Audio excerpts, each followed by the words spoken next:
여러분, 부활을 믿으십니까? 예수님이 부활하신 것은 축제예요, 축제. 너무 기쁜 날이에요. 왠 줄 아세요? 예수님이 부활하신 것처럼 우리도 부활합니다. 와! 여러분, 우리는 죽는 게 아니에요. 우린 잠들 뿐입니다. 우린 다시 깨어납니다. 그리고 우리가 가장 아름답고 멋있는 모습으로 영생의 몸을 입고 영원한 천국에서 안식과 기쁨과 평화를 누리며 살아갈 수 있는 이 모든 복의 첫 열매가 되신 이가 바로 예수 그리스도예요.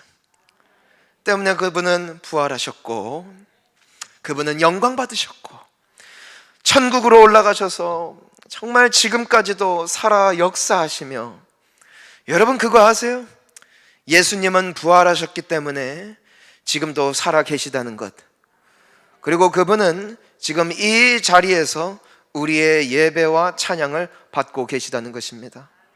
여러분, 예수님을 붙잡는 인생이 가장 복된 인생인 줄 믿습니다. 여러분, 왜 예수님이 오셨을까요? 왜 예수님께서 죽으셔야만 했을까요?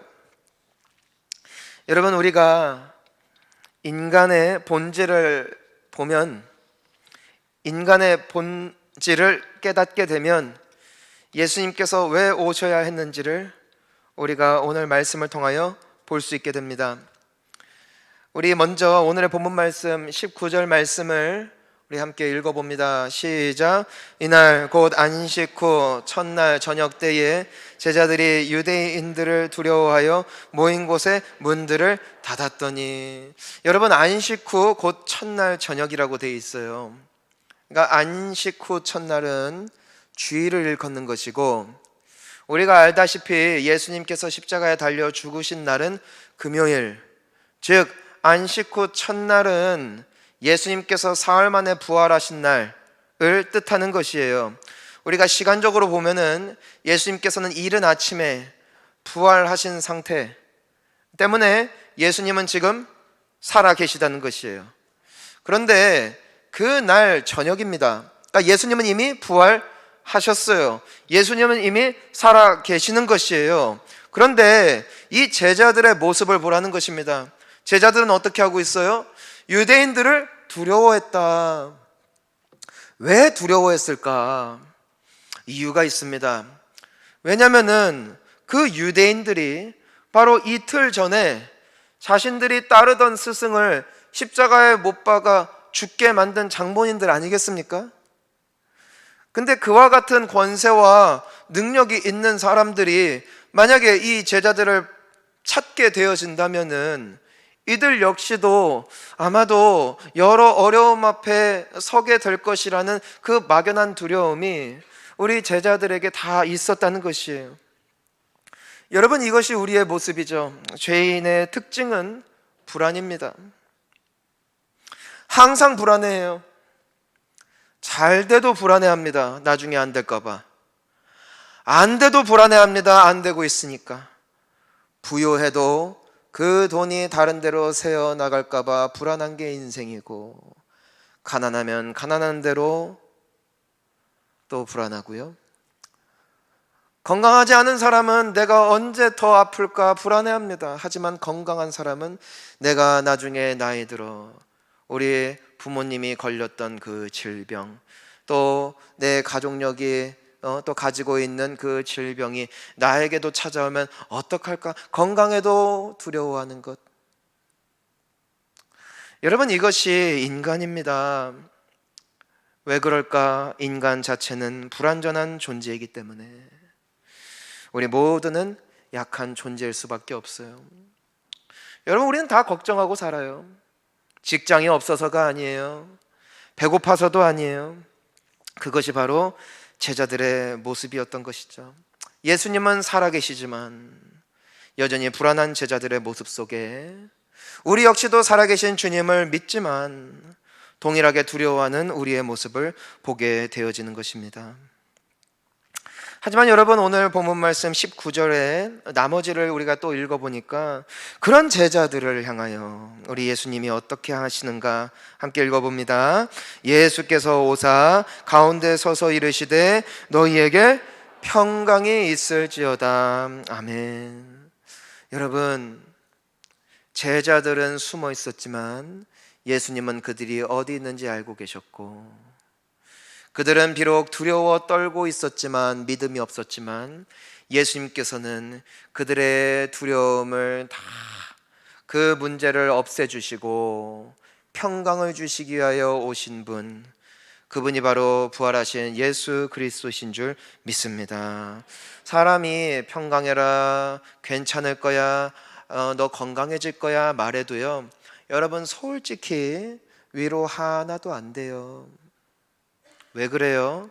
잘 될지는 나도 모르고 그 사람도 모르잖아요. 잘 되기를 바라지만 그들의 소원을 들어줄 수 있는 능력이 우리에게는 없잖아요. 하지만 예수님이 말씀하시면 그 말씀은 반드시 이루어질 줄 믿습니다. 예수님이 평강할지어다, 평강이 임하고, 나음을 받을지어다, 나음이 임할 줄 믿습니다. 네가 복의 근원이 될지라, 그 사람은 반드시 복의 근원이 됩니다. 예수께서 부활하시어 우리에게 말씀하십니다. 너희에게 평강이 있을지어다. 우리가 예수 앞에 나아갈 때마다 예수님은 말씀하세요. 너희에게 평강이 있을지어다. 그 음성을 들을 수 있기를 주님의 이름으로 축복합니다. 예수님께서 말씀하시는 정도가 아니에요. 20절을 보니까 또 뭐라고 되어 있는가? 뭐라고 되어 있어요? 이 말씀을 하시고 손과 옆구리를 보이시니 제자들이 주를 보고 기뻐하더라. 자, 말씀을 들었어요. 그리고 예수님께서 진짜 나다, 네가 보고 있는 것은 나랑 비슷하게 생긴 다른 타인이 아니라 나다라는 것을 확신시켜 주세요. 그런데 예수님이 평강이 있을지어다 할 때만 해도 아직까지 어안이 벙벙했고, 깨닫지 못하던 제자들이 예수님이다, 진짜 예수님이다 알자마자 그들에게 나타나는 변화가 뭐예요? 그들이 주를 보고 기뻐하더라는 것이에요. 여러분, 지금도 그 제자들이 기뻐하는 순간도 제자들이 걱정하고 있는 상황과 여건은 조금도 바뀌지 않았어요. 군인들은 여전히 제자들을 죽이기 위하여 살기 등등한 모습으로 찾고 있었고요, 유대인들은 어떻게 해서든 그 사람들을 발견만 하면은 감옥에 갖다 넣으려는 그 모든 계략들이 여전히 현재 진행 중이었다는 것이에요. 그토록 하지만 불안해했던 제자들의 마음속에 그 모든 걱정과 두려움은 온데간데 사라지고 그들의 마음에 평강과 기쁨이 임하게 되어진 단 하나의 차이, 예수가 나와 함께 하신다. 할렐루야. 사랑하는 성도님 여러분, 오늘날 우리 주님이 계신 곳 가운데는 평안과 기쁨이 있습니다. 상황과 여건이 아무리 해결돼도요, 여러분, 인생은 끊임없는 어려움을 직면하는 게 인생입니다. 우리가 기도하죠. 하나님이 이 문제만 해결해 주세요. 해결이 됐어요? 그러면은 또 다른 어려움이 찾아와요. 그 어려움만 해결해 주시면 내가 뭐든지 할 것 같았는데 막상 그 어려움이 해결되면 또 다른 고통이 찾아오는 것이, 이것이 인생입니다. 때문에 사람은 끊임없이 걱정할 수밖에 없어요. 끊임없이 평강을 누리지 못할 수밖에 없어요. 하지만 어떠한 상황 속에서도 예수가 함께하는 인생은 이상해요. 두려워할 상황에서 두려워하지 아니하고, 피해야 할 상황에서 피하는 것이 아니라 담대하게 믿음으로 나아가는 새 힘을 얻게 되어지는 이 놀라운 비결은 세상이 약속하는 축복이 아니라 예수가 나와 함께 하시면 우리는 반드시 새 사람, 새 영으로, 새로운 인생으로 주님 앞에 서게 되어질 줄 믿습니다. 여러분, 이게 인간이에요. 기억해야 돼요. 하나님께서 우리를 지으신 줄 믿으시죠? 하나님은 애초에 우리를 지으실 때 두 가지 모습으로 지으셨습니다. 첫 번째가 바로 무엇인가? 하나님은 사람을 지으실 때 그저 그들의 육체만을 물질로 지으신 분이 아니라 그들의 코에 생기를 불어넣어 주심으로 모든 이 세상의 피조물과 인간의 유일한 구별점, 그것은 바로 우리 안에는 영이 있다는 것이에요. 우리는 다 영적인 존재, 하지만 그 영의 갈급함과 영의 부족함을 채울 수 있는 유일한 복의 근원, 그분이 바로 하나님이시라는 것이에요. 여러분, 우리가 가전제품을 만들면은 그 가전제품이 왜 가전제품이에요? 전기가 연결될 때에 비로소 역할을 감당할 수 있죠. 아무리 좋은 냉장고를 사더라도 콘센트를 뽑으면 당장은 그 냉기가 보존이 되어지지만 그것이 다시 원상복구되어 그 안에 있는 음식물이 다 썩어버리는 것은 시간 문제죠. 여러분, 이것이 바로 우리 인간들의 모습이었다는 것이에요.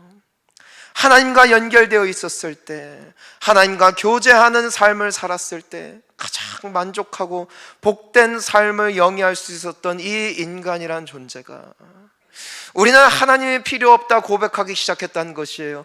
하나님이라는 존재가 없어도 나의 힘과 나의 노력으로 나는 충분히 행복할 수 있을 거야, 열심히 살아왔다는 것이에요. 하지만 그 결과는 항상 내 마음속에는 마치 냉장고 속에 그 음식물이 다 썩어버리는 것처럼 어느샌가 내 마음도 나의 영도 나의 사랑도 나의 의지도 나의 결단도 다 부패하여 만족이 없고, 말을 할 때에 내 입술 속에 마치 그 더러운 것들이 그대로 그 냄새를 풍기는 것 같이 나의 입술의 언어는 파괴되었고 그 안에는 저주와 비난과 욕설이 난무하는 세상 가운데 살아가게 되어진 것, 여러분, 이것이 하나님을 떠난 모든 인생들에게 나타나게 되어진 저주였다는 것이에요. 그것이 바로 이 제자들의 두려움.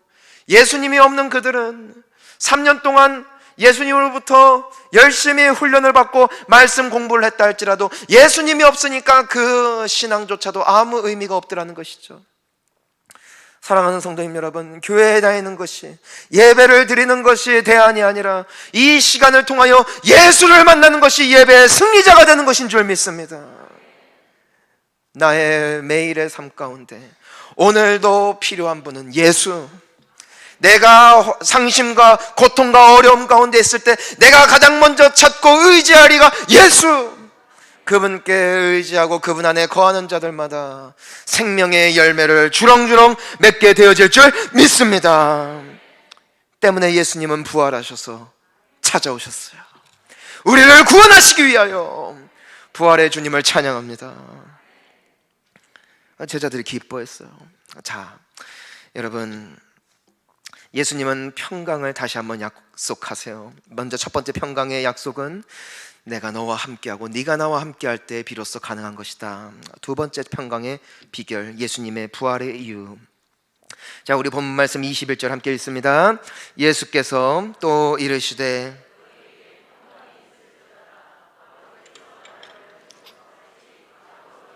보내노라. 아멘. 여러분, 재미있는 것도 하나 알려드릴게요. 하나님이 인간을 디자인하실 때 만드신 그분 자체가 먼저 첫째로 우리는 영적인 존재이기 때문에 하나님으로부터 공급을 받지 못하는 모든 인생은 갈급함을 느끼고 두려움을 느낀다. 이것이 첫 번째입니다. 두 번째가 있어요. 하나님은 태초에 인간을 지으셨을 때 하나님의 영광을 위하여 살아갈 때 가장 행복한 존재로 지으셨습니다. 다시 한번 말씀드릴게요. 하나님은 애초에 우리를 지으셨을 때 우리가 우리 자신을 위하여 사는 것이 아니라 하나님의 영광을 위하여 살아갈 때 가장 보람되고 가장 행복하고 가장 만족한 삶을 살 수 있게끔 애초에 사람을 만드셨습니다. 때문에 여러분 아십니까? 아담과 하와도 노동했습니다. 여러분, 오늘날의 노동은 파괴됐죠. 그 축복이 파괴된 것이에요. 하지만 아담과 하와의 모습을 보면 그들은 일을 하면서 굉장히 즐거워합니다. 굉장히 행복합니다. 왜 그럴까요? 여러분, 처음에 하나님께서 아담에게 맡기신 일이 있어요. 그게 뭐예요? 하나님께서 지으신 피조물들, 모든 피조물들의 이름을 짓는 것이었죠. 여러분, 얼마나 많습니까? 얼마나 힘듭니까? 하지만 아담은 결국 그 일을 해냅니다. 기쁨으로. 왜요?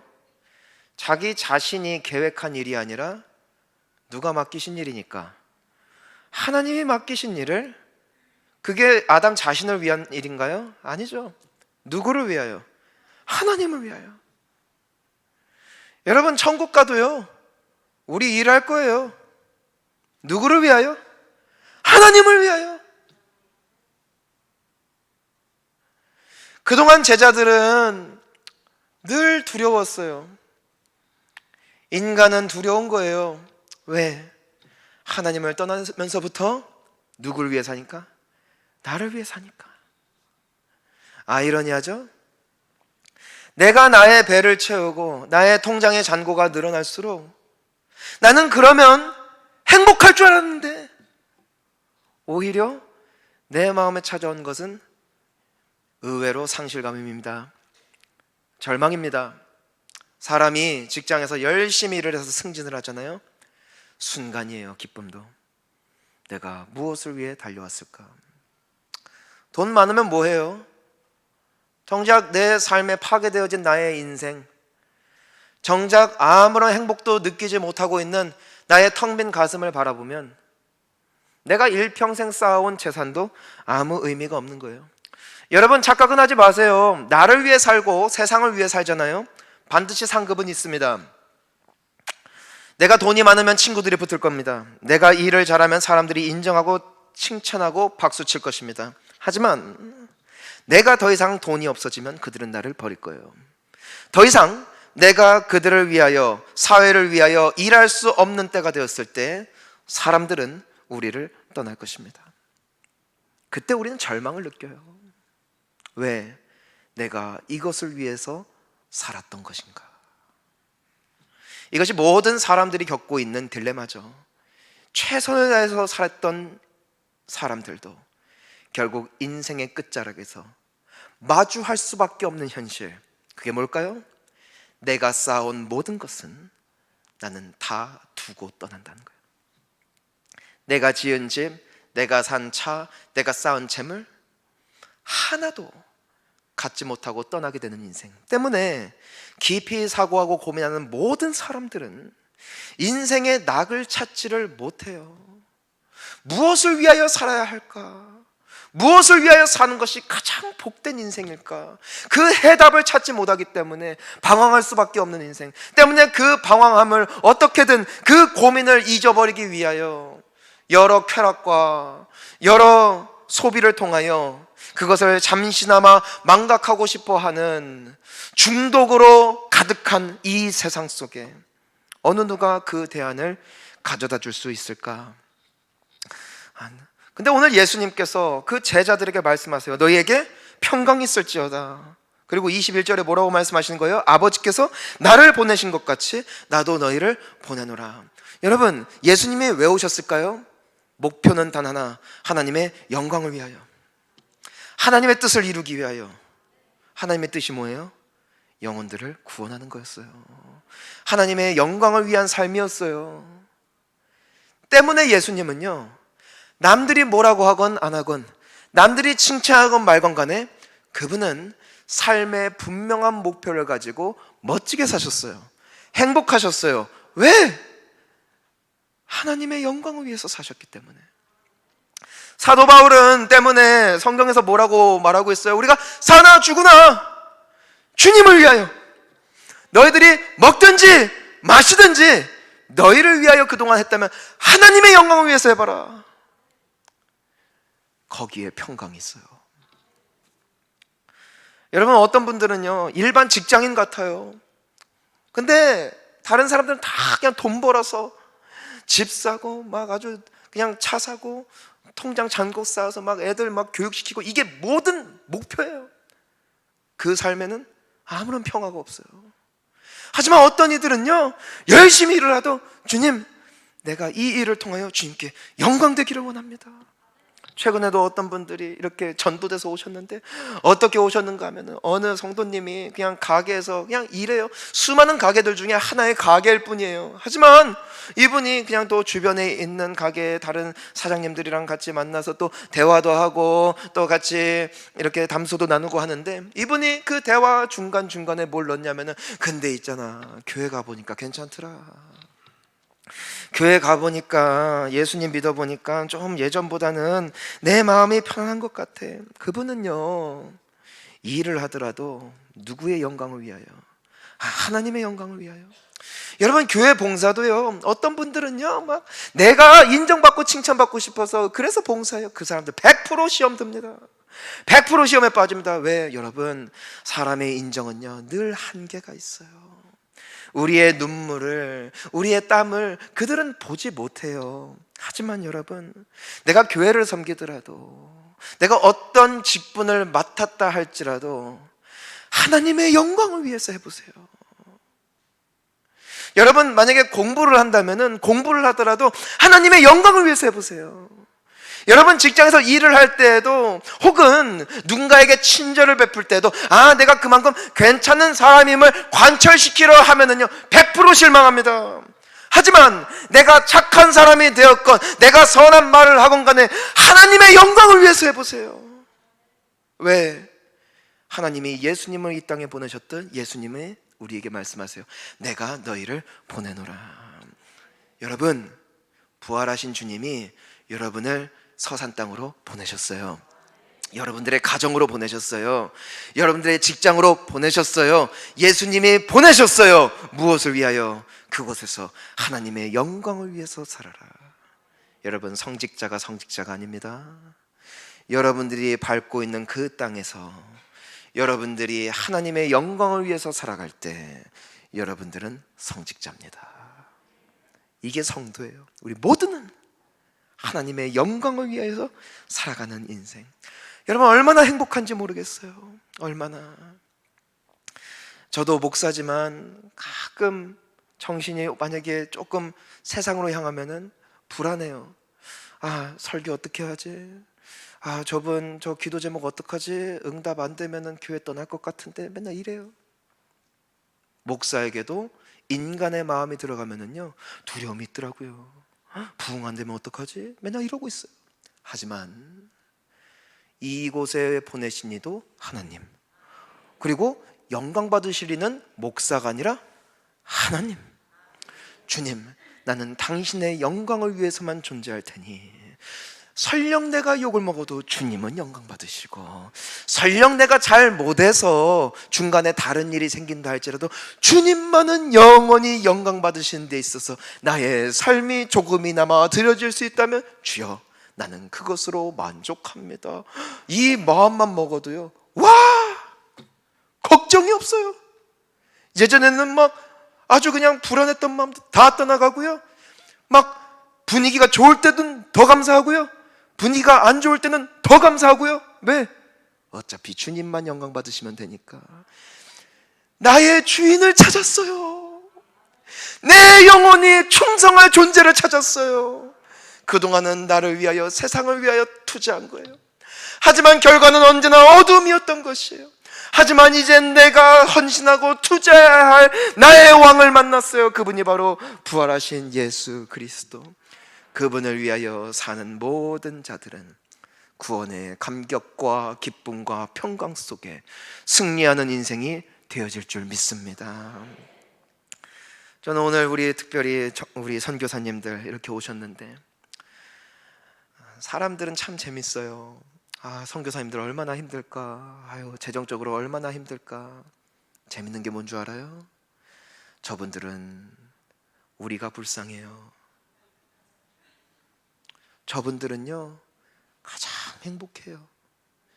세상에서 가장 행복도가 높은 사람들이 누군 줄 아세요? 선교사님들이에요. 또 누군 줄 아세요? 하나님의 영광을 위해서 사는 사람들이에요. 어차피 나의 인생은 왔다 갈 거.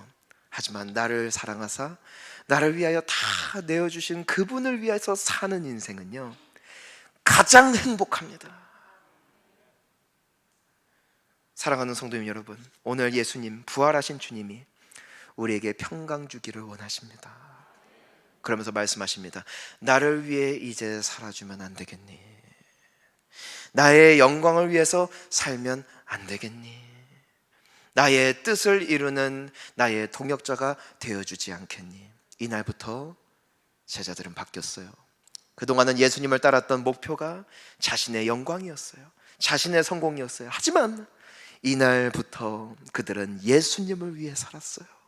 그리고 그들은 기적의 주인공이 되었습니다.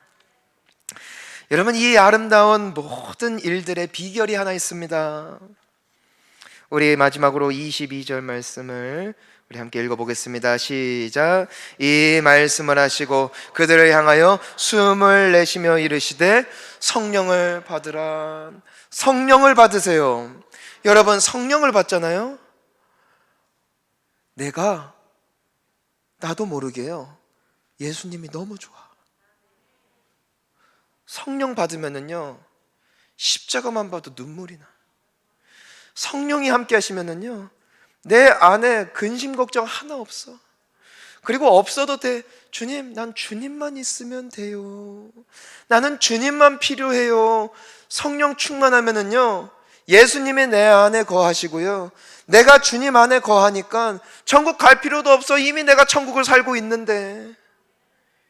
그래서 인생의 방향을, 영혼을 향하여 달려나갈 수 있는 담대함을 얻게 되어지는 것 때문에 사도행전 1장 8절에서 예수님은 승천하시며 약속하십니다.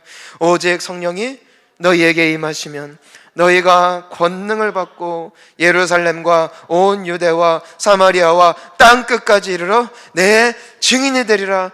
성령이 임하시면 예수를 사랑하고 예수가 나의 인생의 가장 소중한 가치가 되어지고 나의 삶의 방향이 나로부터 예수께로 변환되어진 인생을 살게 되어지니 그 어디나 하늘나라. 사랑하는 성도님 여러분, 이를 위하여 예수께서 부활하셨습니다. 부활의 주님 안에 정말 참으로 기쁨과 소망과 화평을 누리는 우리 모든 주님의 자녀들 될 수 있기를 예수님의 이름으로 축원합니다.